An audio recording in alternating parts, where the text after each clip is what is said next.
Hello, and welcome to another episode of Time with Tom. And today I'm happy to be joined by Jim Ehinger, who is president of Discere Training. And Jim does all sorts of, he's been a partner of Cornerstone for many years and does all sorts of training on Cornerstone products. So we thought we'd talk to him a little bit just about what people are asking him for and kind of in the industry now, what people are needing training on. Welcome, Jim. Thank you. Glad to be here. Thanks. And so as far as, Cornerstone, we just did a survey recently that talked about staffing levels, and the staffing levels for travel management companies, over 70% said that they would not return to previous staffing levels when it comes to their operations staff, the people who are using the types of products that you train on. Does that number surprise you that it's that high?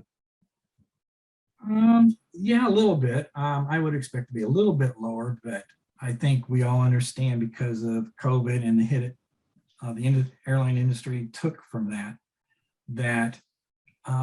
it's going to be hard for agencies to kind of recover quickly, especially if not in the long term.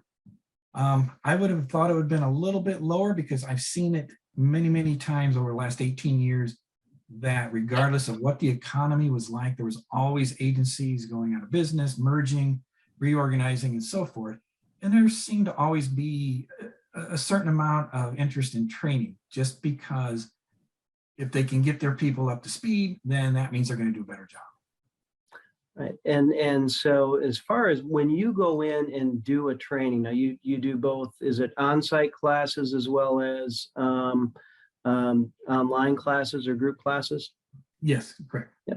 So when you go in and you've done on-site classes, I mean, what are the types of things that you're seeing that clients can really start to optimize more within their mid-office or their automation type products workflow? Typically, when I go on site, it gives me a little better insight into what they're doing. For one thing, there's more one-on-one time than if I was doing this online. And many times when I'm talking with the clients, I can see that they don't particularly understand the overall entire process of getting a P&R through out to ticketing. So there are certain gaps in understanding how our products work together many times. So I can talk to that. One of the things a lot of res rule writers don't quite get at first is they can write res rules to make sure that the correct information is in the P&R so that when it gets sent to reporting, that information is there in the correct format. There always seemed to be in the past sort of that little bit of a gap in that understanding of how one product works with the other. So being able to kind of see how things work in concert is actually, as opposed to just kind of a regular training class, it seems like you're able to go a little deeper with clients. Yes, correct. It also gives me the opportunity to understand first off how all the products work together, whichever ones they have. But it also gives me the opportunity to a little bit more one-on-one time, discuss with them, really find out what they're trying to do. As you know, sometimes what people want is not really what they need. So there's many times they say, oh, we need res rules, for example, to do this. When I find out we're digging into it, I can see that, okay, I see what your result is you want, but there's a better way to get to that point. Same thing with iBank, with their reporting. And we talked about data cleanser, how that can be tweaked or modified, because as I've noticed many, many times, the person, especially on data cleanser, whoever that current administrator is sometimes 2 or 3 people removed from the original person that was trained. Mm-hmm. And they've just been passed on to that, and they really don't even know what the data cleanser does, let alone how to administer it.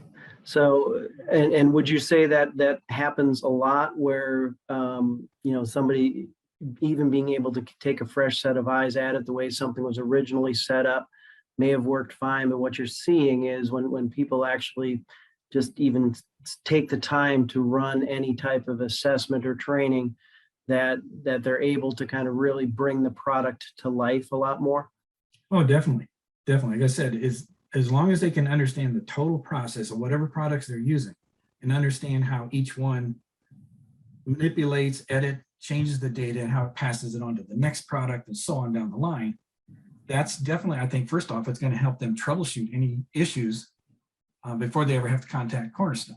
If you understand something, you can take a look at it and try to figure the solutions out beforehand. And I think, again, that takes some little practice after the fact. As I said, a lot of people, they know how to write results, they know how to run iBank reports. They're just not always sure what are the results they should be writing to meet their needs, or what reports should they be running to get them the information they want. So that's always, I always find that interesting and kind of it's a fun time, getting down into the weeds with them and just sort of seeing the little light bulbs go off on their heads, like, oh, wait a minute, yeah, we can do that. So that's always one of my joys in doing something like that. And imagine, as opposed to just saying, here's how to go from A to B, it's really understanding, do you need to go from A to B, or maybe if you went this way, you'd get there faster and have better quality record and so forth. So yes, exactly. So if somebody wants to reach out to you to help optimize the use of Cornerstone products or get some training, how do they reach you, Jim? I have a website. It's www.Discere Training, DISCERE training.com. There's a listing of the classes that they can take, sign up for, a little information. And then there's also my contact information if they're interested in a class or they just want to contact me and ask some questions to see if what I offer is something that they want. Excellent. So you've been a trusted partner, great partner with Cornerstone for many, many years. And so I thank you for joining this and talking a little bit more about training and about how clients can really optimize and help be able to use the technology to offset some of these people losses that they're not replacing. All right. So one of the last things of any Time with Tom episode is just kind of a fun question to help us get to know you a little better too, outside of the travel industry here. So is there anything from a vacation spot, or what do you like to do outside of work as far as either travel or vacations? We love to camp. We have camped for almost 40 years. When our kids were growing up, we camped. It got to the point, though, for my wife and I were getting older, so it was harder to get up off the ground. So we bought a pop-up camper and used that for about 5 years. But again, I'm getting older, so it's harder to get down on the ground and kind of crank that pop-up. We were looking at getting a hard-sided camper. Nothing really specific, but my wife belongs to a local Facebook group, sort of like a marketplace here in the area. And we saw a vintage 1972 Aristocrat Landstar. 1972, wow. Yeah, it was in great shape. The people had it before us. They fixed it up. So we went and took a look and kind of fell in love with it, and we purchased it. And we actually went camping a couple of weeks ago for the first time at a vintage camper rally, kind of like an old, a classic car rally. It was a campground, and they opened it up so people from the community can kind of come through, walk through, look at the campers. And like I said, I just love it. I like that vintage style. As I said, they just don't make things like that anymore. It's just definitely got an interesting look and shape and stuff to it. So, but yeah, we love it. That's awesome. I'm very much into the vintage things as well. My kids play Madden, and I still play the old electric football. So I'm I don't know what that says about me, but well, thanks again, Jim. Hey, thanks a lot, Tom.